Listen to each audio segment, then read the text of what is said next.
Hello people, human beings and geeks. Today I'm going to show you what a handshake attack is.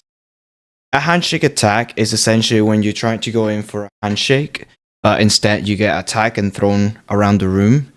Of course not. No, actually, what is a handshake attack? Imagine you got your iPhone at home and your router. Every time your iPhone is going to connect to your Wi-Fi, they need to do a secret handshake. That's where it comes from. That only the device and the router know. A hacker, it's forcing the iPhone and the router to forget this handshake, so they have to do it again in front of the hacker, which this one is paying attention so he can replicate it. The only thing that you will need for a handshake attack to capture it is a Kali machine. I got my own here, basically an unbootable version that I can pop on every machine and use it as a Kali.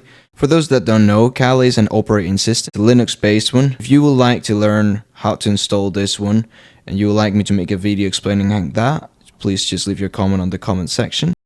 The handshake attack takes exactly 4 steps, and I will guide you through every single one of them. Don't worry too much trying to memorize the codes. I will share them at the end of the video, so you don't have to spend your memory on that. You can just focus on understanding what we are doing when we're typing them in the terminal. Speaking of which, open the terminal on your machine. The first piece of code we're going to use is iwconfig, which lets us see the name of our wireless adapters. As we can see, the first one we got is VLAN 0, and it's in manage mode. We're going to use airmon-ng to change that, and now that we've used it, we can see again that the same adapter is now VLAN-mon. It's in monitor, so that's what it stands for. Okay, that's the first step. You can see that the name has changed. It's not VLAN 0 anymore. Now it's VLAN-mon. And now we're going to use airodump-ng with the sayit adapter. And what this is going to do is it's going to show us all the networks and handshakes going in our radius.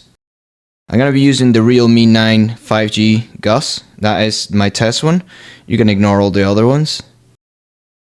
And we're going to copy that information, and then we're going to open handshake capture using airodump again, but this time specifying the channel and the BSSID.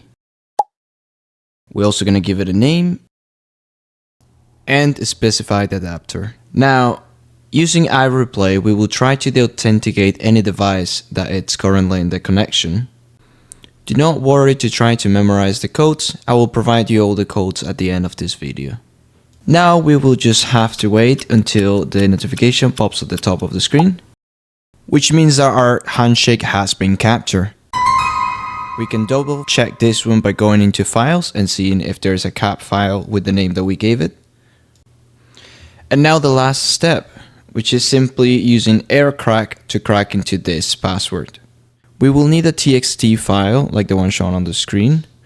Kali brings a couple pre-installed ones, but feel free to create your own one if you feel that's better. As you can see on screen, I have my own txt and my cap file. And now using this code, we're just gonna add the correct address for both files. And this should start cracking immediately our handshake. And this is it. That is our password. Our password is password. And as you can see at the top, we got the current passphrase is harvester. That is because of the type of Wi-Fi connection we have. Now, how can you avoid people from doing this into your Wi-Fi, either at home or at work? Well, I'll give you 3 tips that should help you with that. The first one, when possible, try to swap to a WPA3 connection. Okay, this is the newest and the most secure at the moment. Try to use a strong password.